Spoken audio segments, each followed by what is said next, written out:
Hello friends, welcome back to my YouTube channel. मैं हूं CHM Chaurasia और आज आपके लिए मैं लेके आया हूं उस प्रॉब्लम का सोल्यूशन जो सभी को कंफ्यूजन रहता है, जो नया बिजनेस ओनर होता है कि सर हम लोग को बिजनेस स्टार्ट करना है अपना, हम लोग किस स्ट्रक्चर के साथ जाएं, प्रॉपर्टरशिप बनाएं या प्राइवेट लिमिटेड बनाएं या LLP बनाएं या पार्टनरशिप फर्म बनाएं या OPC 1% कंपनी बनाएं।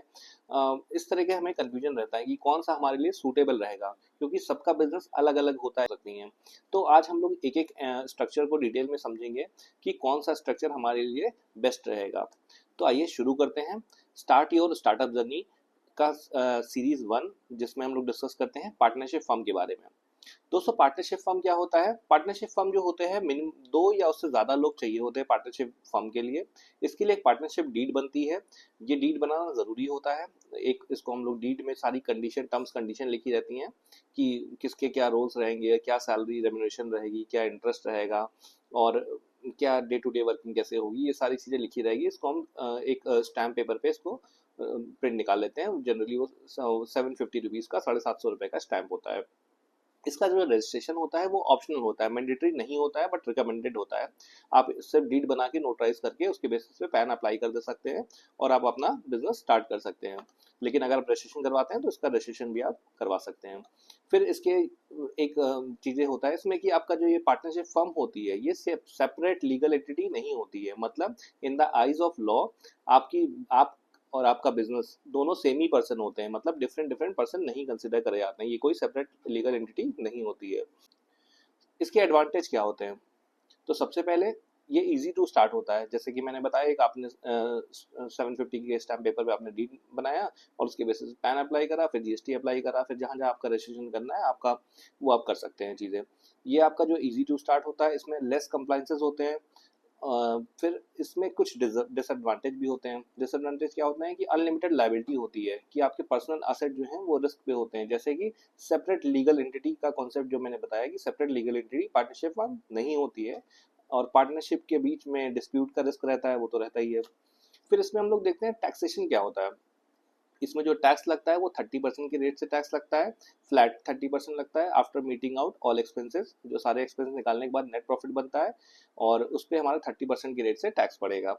इसमें एक और बात, इसमें पार्टनर की रेम्युनरेशन एंड इंटरेस्ट अलाउबल रहता है, बट विद इन लिमिट्स रहता है। रेम्युनरेशन की एक कंडीशन होती है निकालने की। वो कंडीशन क्या होती है कि पहले आपका जो 6 लाख का जो बुक प्रॉफिट हुआ है, फर्स्ट 6 लाख का बुक प्रॉफिट पे एक लिमिट रहती है कि 3 लाख और 90% of the book profit whichever is higher, उतना दे सकते हैं। और 6 लाख के ऊपर जो प्रॉफिट होता है उस पर बैलेंस पे 60% of the balance book profit.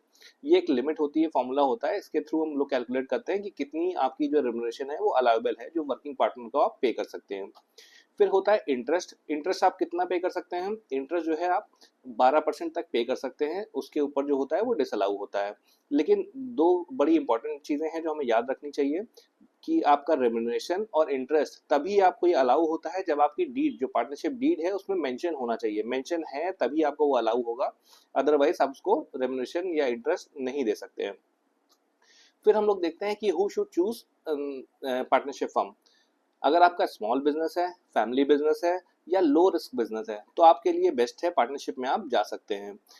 Who should avoid, अगर आपका हाई रिस्क बिजनेस है, आपको फंडिंग चाहिए या आपको अपने स्टार्टअप को स्केल करना है, तो आपको ये अवॉइड करना चाहिए।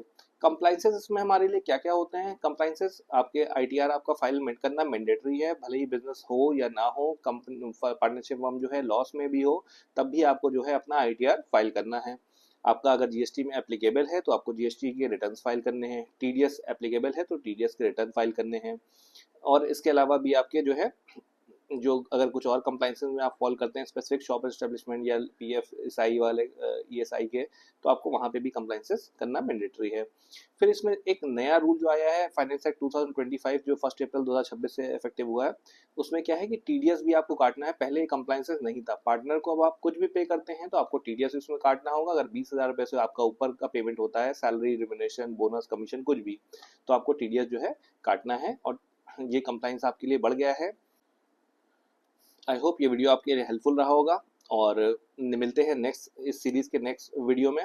देखते हैं किसी और स्ट्रक्चर के बारे में कि उसमें क्या टैक्स पड़ता है और आपके लिए क्या बेनिफिट है।